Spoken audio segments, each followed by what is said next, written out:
Bonjour et bienvenue à toi dans cette nouvelle vidéo. C'est un plaisir de te retrouver aujourd'hui. Et comme tu le sais à travers ces différentes vidéos, je crois que tu as le niveau de Zinedine Zidane dans l'un des domaines de ta vie. C'est pour ça, dans cette vidéo, on va voir trois choses brièvement. Qui je suis, qui est Harry Kane et enfin les 10 règles d'or d'Harry Kane. Reste très attentif jusqu'à la fin de cette vidéo puisque j'aurai un petit cadeau à te remettre dès la fin de cette vidéo.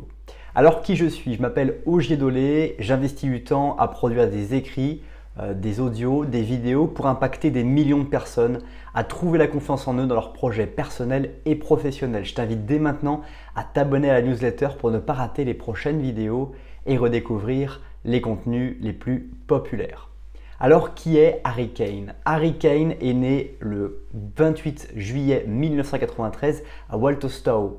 C'est un footballeur international anglais qui évolue au poste d'attaquant à Tottenham. Certainement, tu connais cette équipe de foot en Angleterre. Il a toujours joué exclusivement en Angleterre. C'est assez marrant, mais finalement, c'est assez typique des Anglais qui vont avoir une capacité à jouer toute leur carrière dans un championnat comme Gerrard ou comme Lampard, et puis derrière de finalement jouer avec l'équipe nationale tout le temps et de finir leur carrière intégralement en ayant joué exclusivement en Angleterre.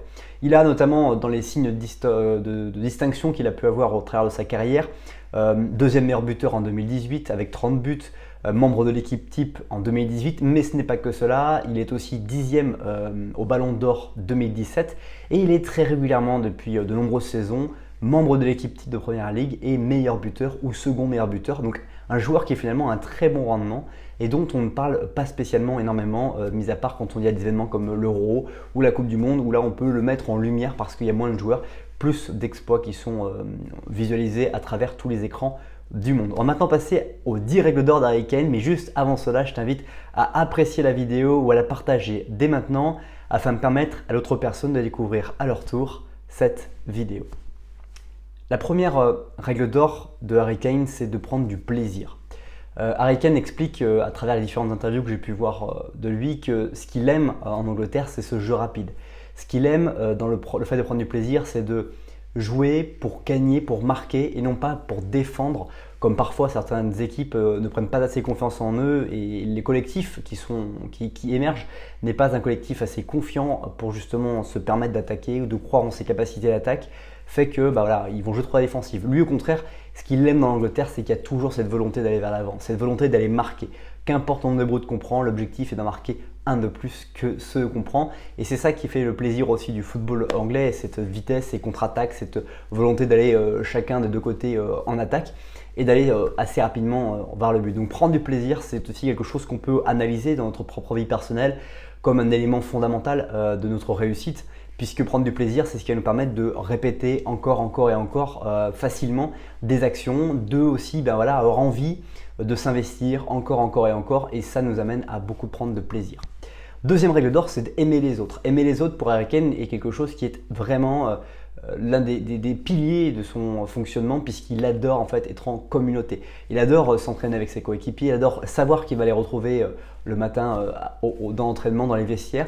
Il adore aussi savoir qu'il va pouvoir aller avec plusieurs coéquipiers, boire un café, se balader, se promener parce qu'il sait qu'il peut compter sur sa communauté et il aime sincèrement les autres personnes. On peut se poser aussi cette question lorsqu'on travaille aussi dans un collectif professionnel, voire personnel. Quand on aime les autres, il y a beaucoup plus de facilité à pouvoir savoir qu'on va les retrouver, prendre du plaisir, encore une fois, à les retrouver, à interagir avec eux et puis aussi à essayer de lier quelque chose, peut-être pas une amitié parce qu'on est dans un cadre complètement différent, mais peut-être justement de simplifier des choses qui peuvent parfois être vraiment des difficultés pour les autres. Troisième règle d'or, c'est d'accepter les résultats. On ne gagne pas toujours en football. Dans la vie, c'est absolument la même chose. On aimerait effectivement, quand on regarde le football, que tous les matchs de championnat de notre équipe préférée soient toujours tous remportés, qu'il n'y ait pas de surprise pour satisfaire notre ego, pour satisfaire notre estime. Mais quand on regarde les différents championnats, on se rend compte que même les équipes qui sont les meilleures perdent, ont des matchs nuls, ont des difficultés, ont des changements d'entraîneur, ont des stars qui sont blessés. Bref, il y a des coups durs dans la vie d'un collectif et c'est la même chose en entreprise. Il y a des coups durs qui vont arriver régulièrement. Tu vas avoir parfois voilà, un collaborateur qui va avoir des difficultés personnelles qui vont interagir avec son niveau de vie professionnel. Tu vas avoir aussi d'autres problématiques de professionnels qui vont interagir sur le perso, qui vont aussi dégrader le côté personnel. Donc tout cet écosystème finalement, il est aussi très intéressant à observer et donc il faut accepter les résultats. Parfois on va faire un point voilà, un instant T, dans un jalon, on va se rendre compte que les résultats ne sont pas à la hauteur de ce qu'on voulait.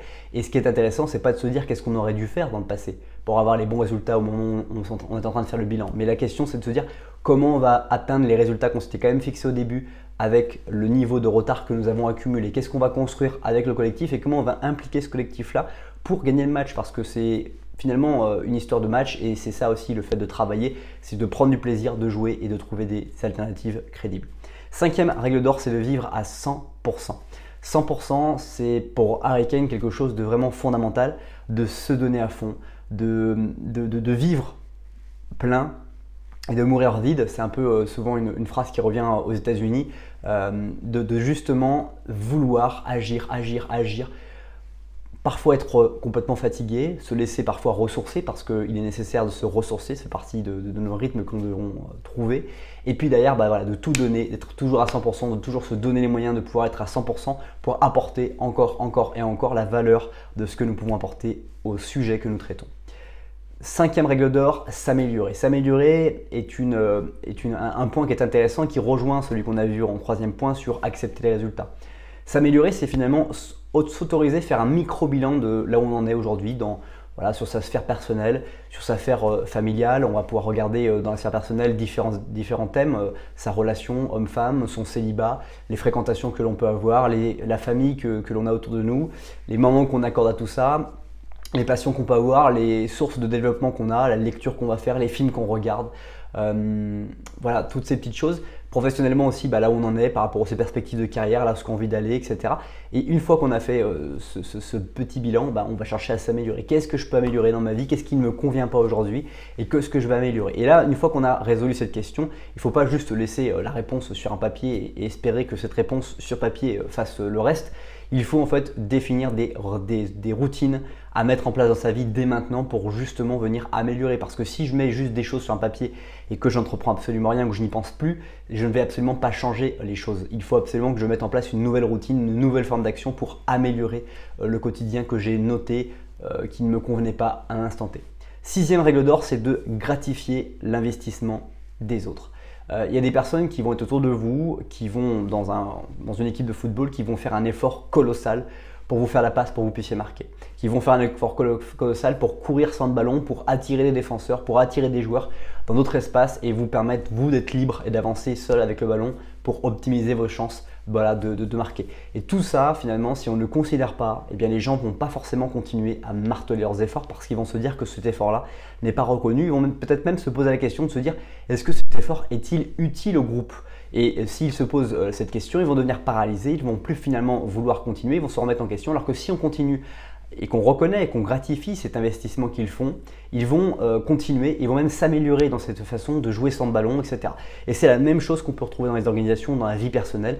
Si j'arrive à gratifier les autres, l'investissement qu'ils font, même les investissements les plus petits, par exemple, je vais rentrer le soir, ma compagne va peut-être avoir fait une machine à laver ou voilà, préparer à manger sans même qu'on ait eu besoin de s'attendre. Et bien quand je vais avoir ce geste-là, je vais profiter de la remercier, profiter de lui dire que c'est absolument très gentil ce qu'elle a fait. Et inversement, ça me donne aussi envie de donner en retour. Et donc tout ce travail de je donne en premier, je reçois, va te permettre aussi de construire un équilibre. Et professionnellement, c'est aussi quelque chose qui peut voilà, se remarquer. On a du mal à reconnaître que les gens font des choses bien alors que tout le monde participe au collectif et tout le monde a envie de mieux participer. Par contre, des fois, justement, devant, comme on l'a vu pour l'analogie avec l'équipe, devant en fait la non-observation, la non-reconnaissance des actions qui sont menées, ils vont se dire finalement peut-être mon action elle n'est pas du tout utile au groupe et que je fais des efforts absolument pour rien. Et donc la personne va se mettre à modifier, du coup des choses vont se changer, des choses vont se produire qui vont faire que les résultats vont descendre, diminuer alors que finalement les solutions étaient déjà très bonnes du départ.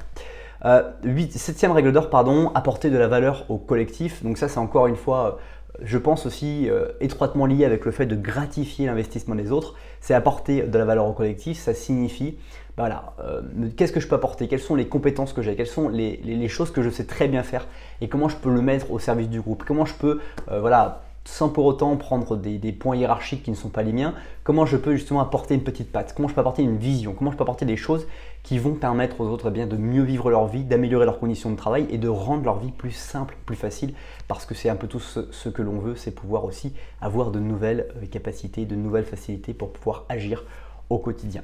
8e règle d'or, c'est échanger. On l'a vu à travers ces différents points. Pour moi, il n'est pas forcément très utile que je reste encore plus longtemps sur ce sujet de l'échange, mais échanger avec les autres, partager avec les autres, c'est quelque chose qui va être vraiment un facteur pour gratifier l'investissement des autres, pour reconnaître ce qu'ils font, pour permettre aussi à nous-mêmes de se dire voilà, comment je peux aussi m'améliorer dans ce processus, comment je peux trouver des solutions. Et donc l'échange est vraiment quelque chose de fondamental. 9e règle d'or, c'est s'intéresser aux autres. On l'a un petit peu vu aussi sur le fait de reconnaître et de gratifier l'investissement des autres. Ça veut dire s'intéresser à ce qu'ils font. S'intéresser à ce qu'ils font dans le quotidien, dans le jeu qui est proprement fait, mais aussi ce qu'ils font à côté, ce qu'ils aiment faire, ce qu'ils font pour souffler dans leur vie. Parce que nous avons tous des astuces pour souffler, des astuces pour nous retrouver, pour retrouver un petit peu, pour savoir comment nous sommes aujourd'hui et maintenant, psychologiquement par rapport à notre vie telle que nous l'emprenons et nous l'entreprenons aujourd'hui. Enfin, 10e et dernière règle d'or, c'est croire que c'est possible. Harry Kane, il croit absolument que tout est possible et que les situations de jeu, les façons dont il reçoit le ballon, eh bien rien n'est impossible pour lui. Il suffit finalement de trouver des solutions et d'apprendre à automatiser ces solutions par rapport à un entraînement, par rapport à une répétition, de façon à pouvoir justement obtenir les résultats qui doivent et qui sont aujourd'hui les siens. C'est déjà la fin de cette vidéo. Merci beaucoup pour le temps que tu as consacré à visionner cette nouvelle vidéo. Si ce n'est pas encore fait, je t'invite à nouveau à t'abonner à la newsletter et à recevoir directement gratuitement 7 livres impactants et inspirants. Tu trouveras les liens juste dans la description en dessous de cette vidéo. Et puis je te remercie à nouveau, passe une très bonne suite de journée et je te dis à bientôt pour une prochaine vidéo.